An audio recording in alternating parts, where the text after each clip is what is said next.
Hello అండి, అందరికీ నమస్కారం. అయితే మనము అన్ని రైజ్డ్ బెడ్స్ చేసుకొని కూరగాయలు వేసుకోవడం జరిగింది కదా. ఇందులోనే మనం మల్టీ క్రాప్స్ బయోడైవర్సిటీ కోసం, మొక్కల కోసం, అంటే ఎక్కువ బయోడైవర్సిటీ ఉంటే అంత హెల్తీగా ఉంటాయి. ఎందుకంటే పెస్ట్ ఒకే రకమైన మొక్కలు కానీ, చెట్లు, పండ్ల మొక్కలు కానీ ఉంటే వాటి మీదకి ఎక్కువ పెస్ట్ వస్తుంది. సో దానికోసం మనం ఏం చేసామంటే బయోడైవర్సిటీ కోసం మల్టీ వెరైటీస్, చాలా వెరైటీస్ వేసుకోవడం జరిగింది. ఒక బెడ్ మీద 4-5 వెరైటీస్ వేసుకోవడం జరిగింది. అదేవిధంగా మళ్ళీ మనము మెయిన్ క్రాప్, మనకు ఈ బెడ్ మీద మెయిన్ క్రాప్ వచ్చేసి మనం టొమాటో నాటుకోవడం జరిగింది. ఈ టొమాటో వేసుకున్నాం. ఈ టొమాటోకి మళ్ళీ ఏంటి, ఇలా గడ్డి అంతా వచ్చేస్తుంది. గడ్డి కోసం మనం ఏం చేసామంటే సూపర్ వీడర్గా, మనం సూపర్ వీడ్గా, సో ఆ వీడ్ వచ్చే బదులు మనకు ఇలా ఆకుకూరలు వచ్చేస్తాయి. దీంట్లో వచ్చేసి మెంతి వేసుకున్నాం. మెంతి వేసుకోవడం వల్ల దీనికి నైట్రోజన్ ఫిక్సేషన్ జరుగుతుంది. మనకు కలుపు తీసే బదులు మనం ఈ మెంతి ఆకుని తీసేస్తాం. అప్పుడు మట్టి కూడా లూజ్ అవుతుంది అన్నట్టు, వేర్లతో పాటు తీసేస్తాం కాబట్టి. మళ్ళీ ఒకసారి సెకండ్ టైం మళ్ళీ మనం అలా వేసుకోవచ్చు, లేదా లోపల మళ్ళీ మొలుస్తాయి. మళ్ళీ సెకండ్ టైం తీస్తే పెద్దగా అయిపోతాయి. తర్వాత మళ్ళీ ఏం చేసుకున్నామంటే మనము వీటికి స్టేకింగ్ చేసుకోవడం కోసం మనం ఏం చేసుకున్నాము, వీటికి జొన్నలు పెట్టుకోవడం జరిగింది.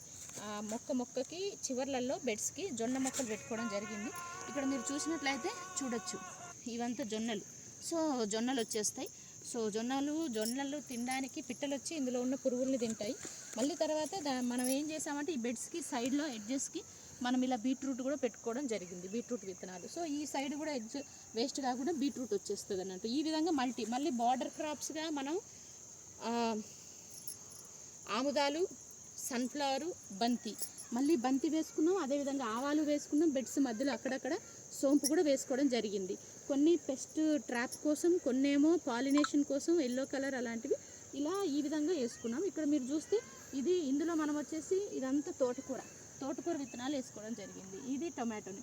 మళ్ళీ అటు సైడ్ వచ్చేసి మనకు బ్రకోలీ, తర్వాత క్యాబేజీ, క్యాలీఫ్లవర్, ఈ విధంగా ప్రతిదీ, అంటే ఎక్కువ మొత్తం ఒకటే కూడా లేకుండా ఎంత వీలైతే అంత బయోడైవర్సిటీ కింద ఎక్కువ వెరైటీ ఆఫ్ మొక్కలు వేసుకోవడం జరిగింది, కూరగాయ మొక్కలు.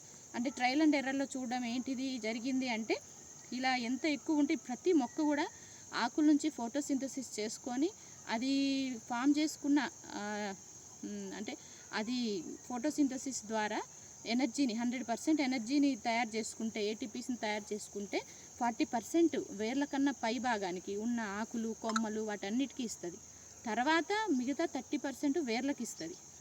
తర్వాత 70% అయిపోతే ఇంకో 30% భూమిలోకి రిలీజ్ చేస్తుంది. ఇది జర్మన్ సైంటిస్టులు వాళ్ళు రీసెర్చ్ చేసి తెలిపింది అన్నట్టు. దానివల్ల ఏమవుతుంది అంటే ఆ వేర్ల దగ్గరికి చాలా టైప్స్ ఆఫ్ మైక్రోబ్స్ అట్రాక్ట్ అవుతాయి ఆ ఎనర్జీ కోసం. తర్వాత అవి ఆ ఎనర్జీని తీసుకొని ఇవి మైక్రోన్యూట్రియంట్స్ని ఆక్సిడైజ్ చేసి దానికి అందిస్తాయి.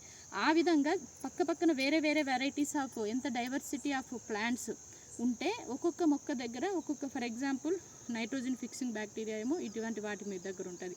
తర్వాత మనకు వచ్చేసి ఇప్పుడు మనం వీటికి జొన్న, తర్వాత మొక్కజొన్న, అదేవిధంగా సజ్జలు అలా వేసుకోవడం జరిగింది. వాటి వేర్ల దగ్గర దానికి వేరే టైప్ ఆఫ్ మైక్రోబ్స్ ఉంటాయి. సో ఇలా ఎంత డైవర్సిటీ ఉందో, సో అలా వేర్ల దగ్గర డిఫరెంట్ టైప్ ఆఫ్ మొక్కల దగ్గర డిఫరెంట్ టైప్ ఆఫ్ మైక్రోబ్స్ ఉంటాయి కాబట్టి అవి న్యూట్రియంట్స్ని షేరింగ్ చేసుకుంటాయి. సో దానివల్ల మనకు మొక్క అన్నది చాలా హెల్తీగా, మనకు వాటర్ లేటుగా అయినా అది నీటి ఎద్దడిని తట్టుకొని బాగా ఉంటుంది అన్నట్టు. సో అందుకని ఇలా వేసుకోవడం జరిగింది. తక్కువ ప్లేస్లో ఎక్కువ కూడా మనం పంటలను తీసుకోవడానికి ఆస్కారం ఉన్నది. పెస్ట్ కంట్రోల్ కూడా ఈజీగా ఉంటుంది. Thank you.